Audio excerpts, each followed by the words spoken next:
This story is titled, I Canceled My Wedding and Uninvited My Ex-Fiancée from Her Once-in-a-Lifetime Dream Vacation After Finding Out She Cheated on Me. When my ex found out, she flipped out, calling me an asshole for doing this to her with her friends, telling me to go off myself. But now, the truth comes out. Hey everyone! Before we jump into today's video, I need your help. We've noticed the channel is losing some traction, and subscribing is one of the best ways you can support us. It's quick, free, and it helps us keep bringing you awesome content. Your support means the world.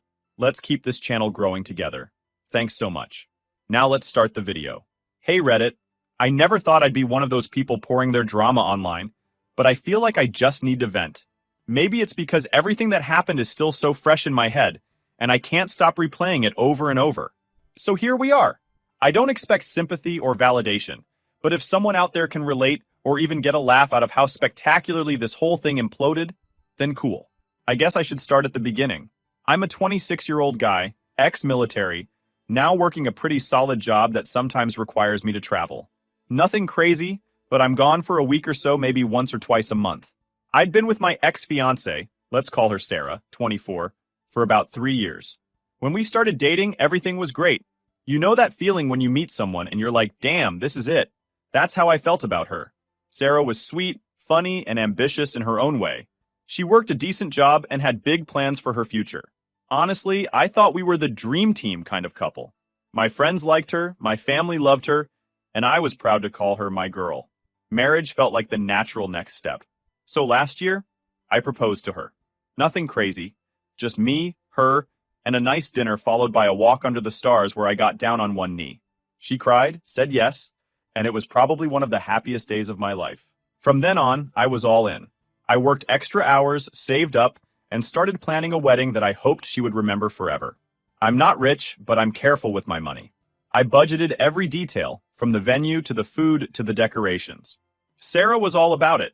She loved wedding planning, spending hours looking at Pinterest boards, researching dresses, and planning our perfect day. But the thing she was most excited about? The honeymoon. For as long as I'd known Sarah, she'd talked about this one country she'd always dreamed of visiting. I won't say the exact place because I want to stay anonymous, but it's one of those stunning, exotic destinations that shows up on travel magazines and top 10 bucket list trips articles.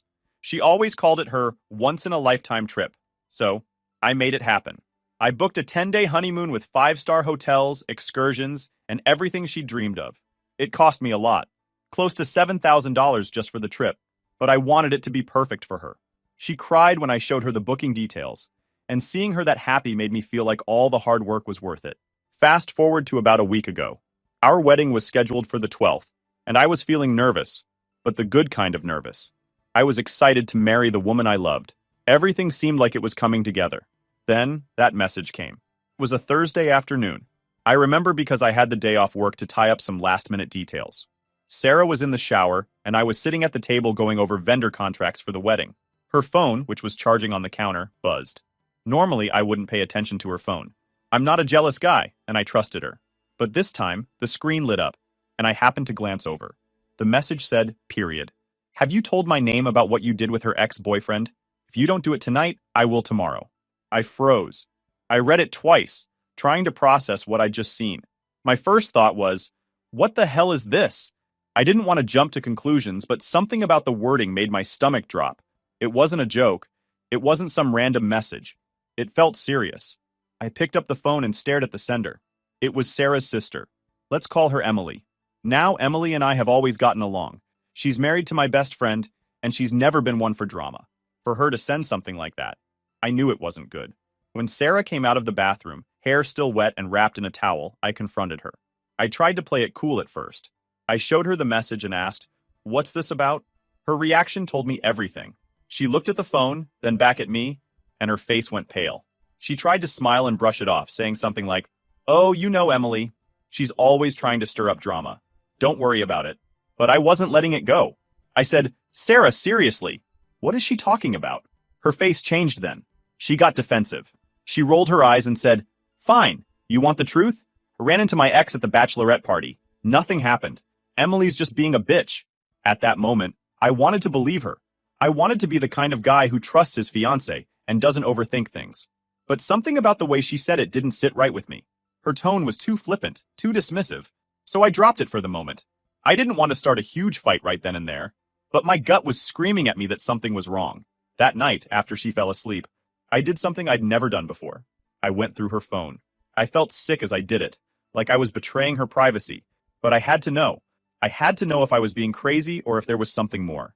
And what I found destroyed me. There were texts, hundreds of them, pictures, videos. The messages went back years. They started right around the time we got together, and they kept going. Every single time I'd gone on a work trip, she'd hooked up with her ex. There were messages like, When does he leave again? I miss you. I can't wait to see you tonight. One picture stopped me cold. It was of them in our bed. At that moment, I felt like I couldn't breathe. It's like my whole world shifted. Everything I thought I knew about Sarah, about our relationship, was a lie. I sent all the evidence to my phone, put it down, and just sat there in the dark, trying to process what I'd seen. I didn't sleep at all that night. My mind was racing, my heart was pounding. By the time the sun came up, I knew what I had to do. The next morning, I sat there watching the sun come up through the window, my mind a complete mess. I hadn't slept at all. The phone with all the evidence was sitting on the table in front of me like some kind of bomb. Every time I even looked at it, I felt sick all over again. Sarah was still asleep in our bed, the same bed where she and her ex had hooked up. The thought made me want to throw up. I had no idea how I'd been so blind, so trusting. I guess I was the idiot who thought love meant loyalty. But the messages, the pictures, I couldn't unsee them. Around 7 a.m., I heard her start to stir. I knew I had to get this over with. I walked into the bedroom, stood at the foot of the bed, and just said, "Wake up." She groaned a little, rolled over, and muttered, "What's wrong?" I held up her phone and said, "We need to talk, now." That got her attention. She sat up, brushing her hair back from her face and squinting at me. "Why are you holding my phone?" I don't know what it was, but her calm, sleepy voice made something snap in me. I didn't yell. I didn't scream. I just said, "I know everything, Sarah." Her whole face changed. At first, she tried to play dumb. "What are you talking about?" I didn't even bother answering. I unlocked her phone, pulled up one of the messages, one of the more explicit ones, and held it up for her to see. Her face went pale instantly.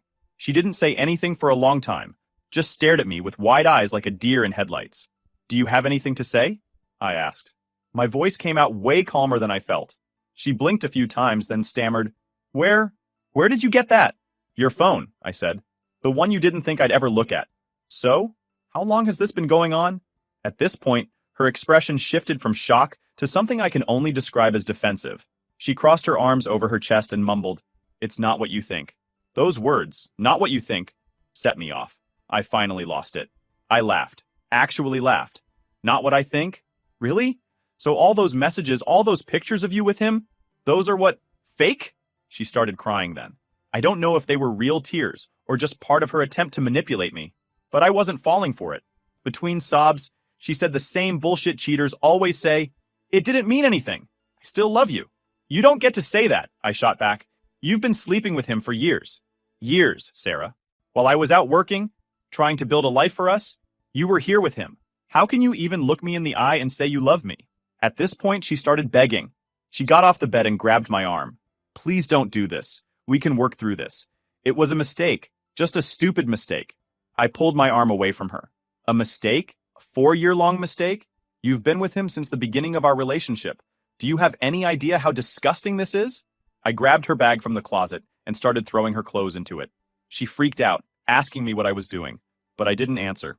I was done. "Where am I supposed to out go?" of my sight, she wailed. "I don't care," I said, zipping up the bag and shoving it into her hands. "Go to your sister's house. Go to his place. Hell, go sleep in your car for all I care. You're not staying here." She started bawling even harder, but I didn't care. I opened the front door, and she just stood there, crying and looking at me like I was the bad guy. I told her one last time, "Get out, Sarah.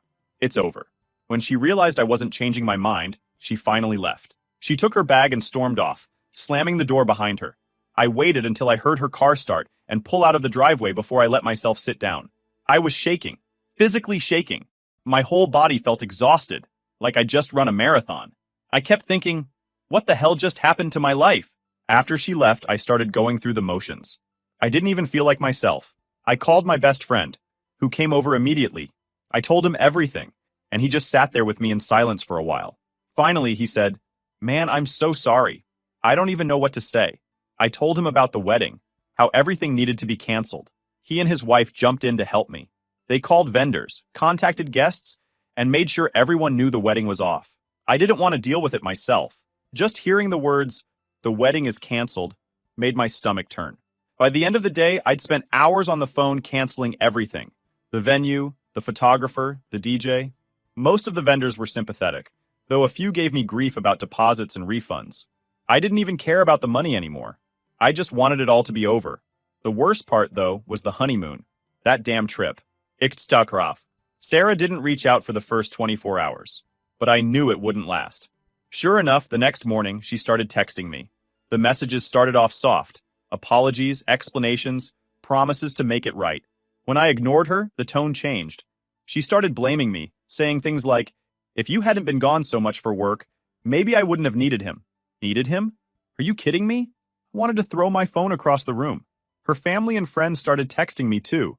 She must have spun some BS story about how I was overreacting, because I was suddenly getting messages saying I was a jerk for canceling the wedding over one little mistake. One little mistake. That's what they called 4 years of lies and betrayal. I didn't respond to anyone. I didn't owe any of them an explanation. As far as I was concerned, Sarah and her entire circle could believe whatever they wanted. I knew the truth, and that was enough for me.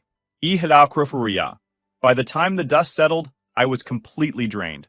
My house felt empty, my phone was still blowing up, and my wedding plans were officially dead in the water. But as I sat there that night, I realized something. At least it was over. Sarah was out of my life, and there was no going back.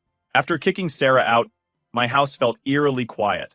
For a place that used to feel like ours, it now felt foreign, like I was living in someone else's home. I spent the next day doing what I guess you'd call damage control.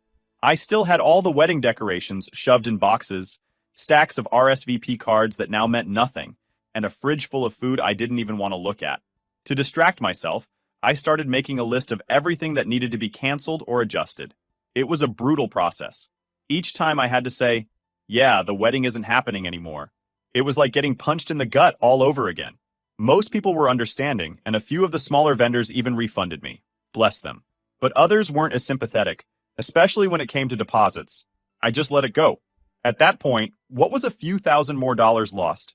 The worst part of the whole mess, though, was the honeymoon. I'd spent months planning that trip down to the last detail. I wanted it to be perfect for Sarah. It was supposed to be 10 days of luxury in a country she'd always dreamed of visiting. I'd saved up for it for almost a year, scouring deals to make sure we got the best flights, the nicest hotels, and some once-in-a-lifetime excursions. The whole thing had cost me close to $7,000. And here's the kicker. It was completely non-refundable. That part stung.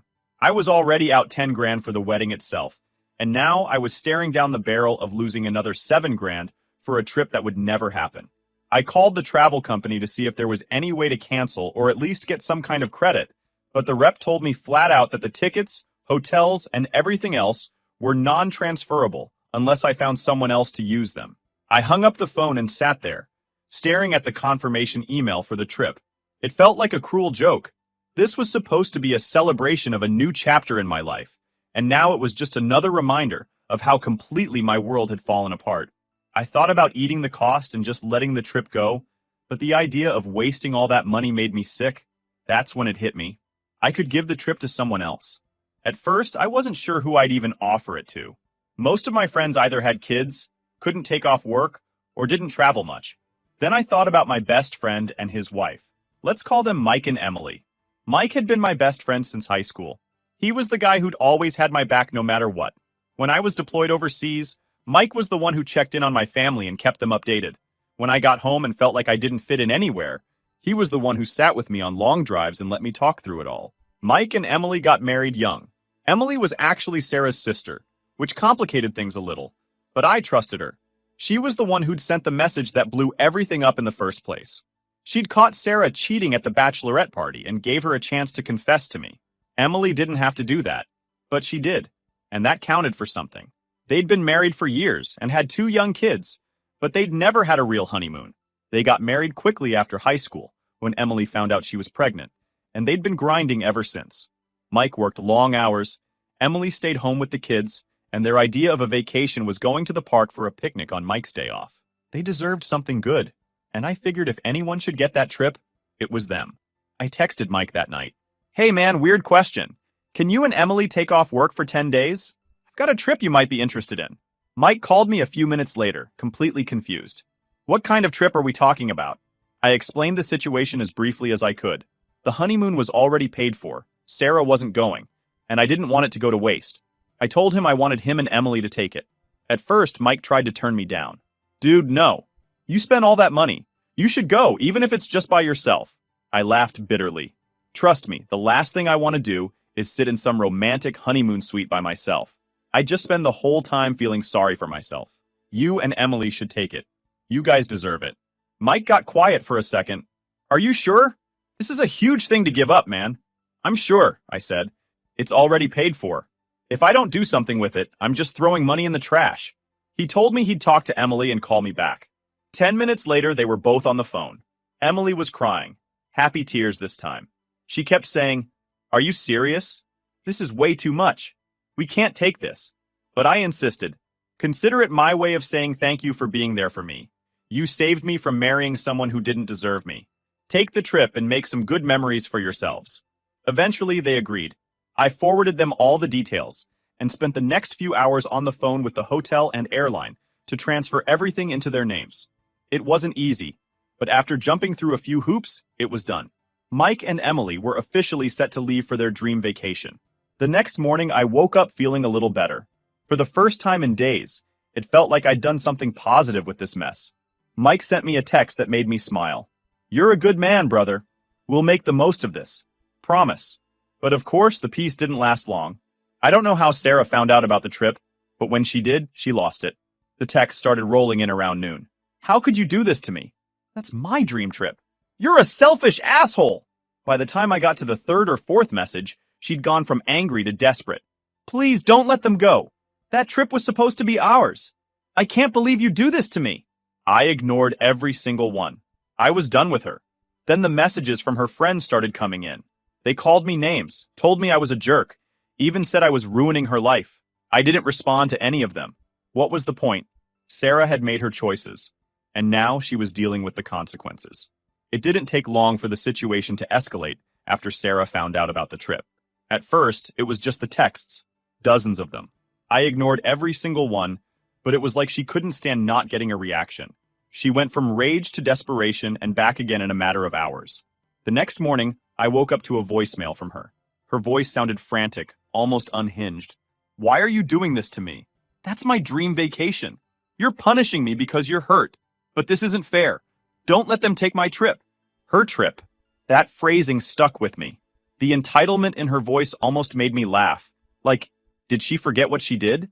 Did she think I was just going to hand her a reward after what she pulled? But it didn't stop there.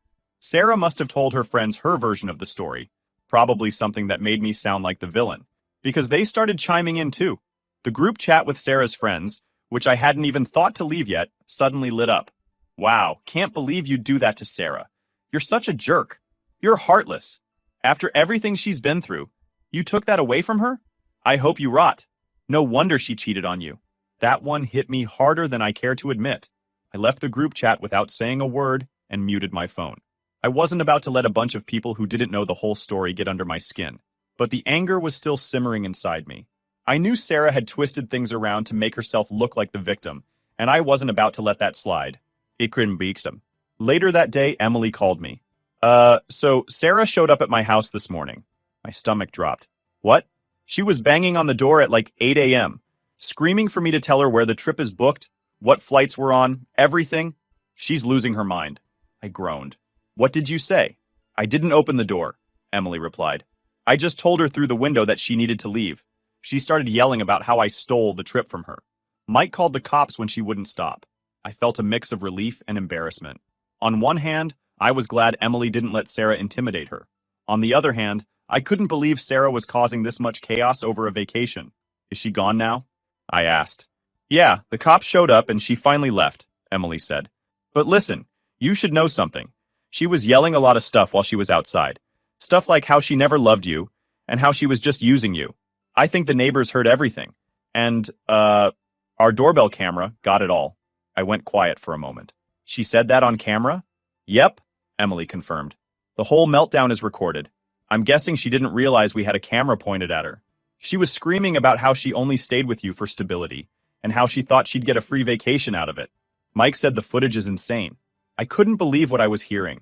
I knew Sarah had been using me, obviously, but to hear her admit it out loud while throwing a tantrum on someone else's front porch, that was something else.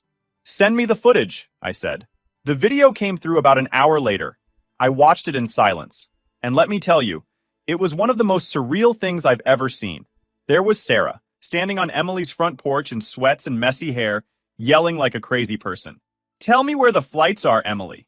That trip was supposed to be mine. I deserve it. He's a loser. He was lucky I even stayed with him. I was using him anyway. You stole my vacation. It was all there, clear as day. I watched her stomp around, wave her arms, and scream about how she never loved me, and how it was just supposed to be fun, before the cops showed up and calmed her down. And the craziest part? Emily's doorbell camera had crystal clear audio. When I finished watching the video, I didn't know whether to laugh or be angry. Here was Sarah, the woman I'd almost married, completely unhinged on someone's front porch because she couldn't stand the idea of someone else taking her dream trip. It was pathetic. I didn't plan on sharing the video with anyone, but Emily had other ideas. People need to know who she really is, she said. She's out here telling everyone you're the bad guy while throwing tantrums like this? Nope. She ended up posting the footage online. I didn't know about it until I started getting messages later that night. At first, I thought it was just more hate from Sarah's friends, but when I checked my phone, the messages were different. People were apologizing. Hey man, I'm sorry I believed Sarah. I didn't know she was like that. I just saw the video. Holy crap. You dodged a bullet. I feel so bad for texting you earlier. I had no idea.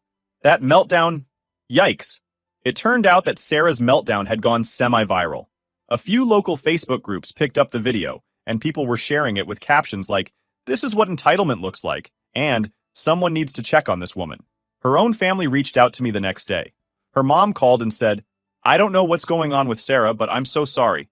We had no idea she was acting like this." I didn't say much. I wasn't about to rehash everything, but I told her the truth. Sarah cheated, and I called off the wedding. That was it. Her mom sighed. We'll talk to her. She needs help. The final straw, though, was Sarah's ex showing up at my house.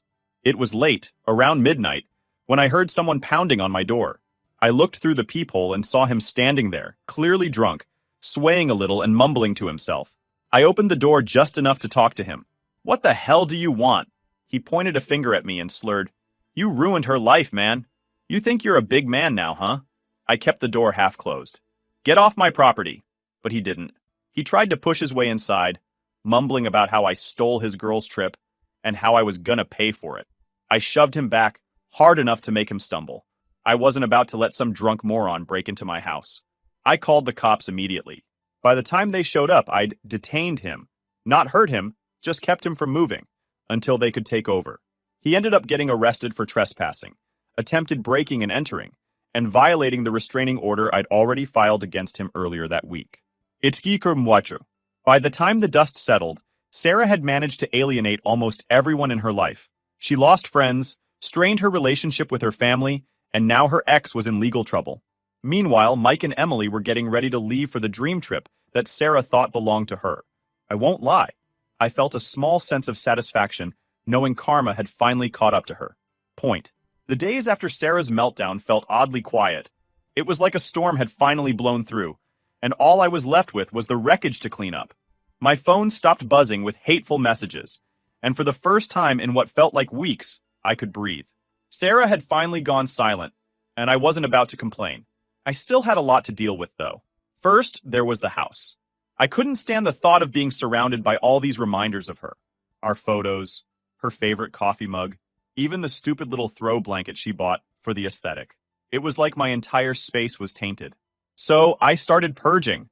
I spent an entire Saturday going through the house, room by room. Every picture of us? Gone. Her clothes and leftover toiletries in the bathroom. Bagged up and left outside. I even threw out the bedding because honestly, I couldn't look at it without getting flashbacks to the screenshots of her and her ex. A few days later, I got an unexpected call from Sarah's mom. I debated ignoring it, but curiosity got the better of me. I answered, and she immediately started apologizing. I don't know what's wrong with Sarah, she said. I didn't raise her to act like this. I wasn't sure how to respond, so I just said, it's not your fault. People make their own choices. She sighed. She's been a mess ever since everything happened. She lost her job. Apparently her boss saw the meltdown video online, and most of her friends have distanced themselves. That surprised me. She lost her job? Yeah, her mom admitted. She's staying with a cousin right now, trying to figure things out. I didn't feel sorry for her, but I also didn't feel good about it. I guess I just felt neutral. She'd made her choices, and now she was living with the consequences. Anyway, her mom continued, I just wanted to say I'm sorry for everything she put you through. You didn't deserve that. Thanks, I said, and I meant it. I appreciate you saying that. It was a short call, but it gave me a weird sense of closure. Sarah's life was falling apart, but it wasn't my problem anymore. I'd walked away, and that was all that mattered. The last piece of the puzzle was myself.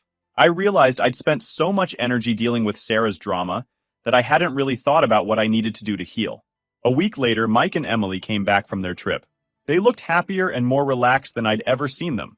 Emily hugged me as soon as she saw me and said, that trip was the best thing that ever happened to us. You have no idea how much we needed it. Mike handed me a little souvenir, a carved wooden figure from one of the local markets, and said, consider this good luck for the next chapter. Next chapter? I asked. Yeah, he said, clapping me on the back. The part where you move on and start building a life you actually want. I looked at the little figure in my hand and smiled. Maybe he was right. That night, I sat alone in my quiet, newly purged house and realized something. I wasn't sad anymore. I wasn't angry either. I was just free. Sarah was out of my life, her toxicity no longer weighing me down, and for the first time in years, I felt like I could do whatever I wanted. It wasn't the life I'd planned, but maybe it was the life I needed.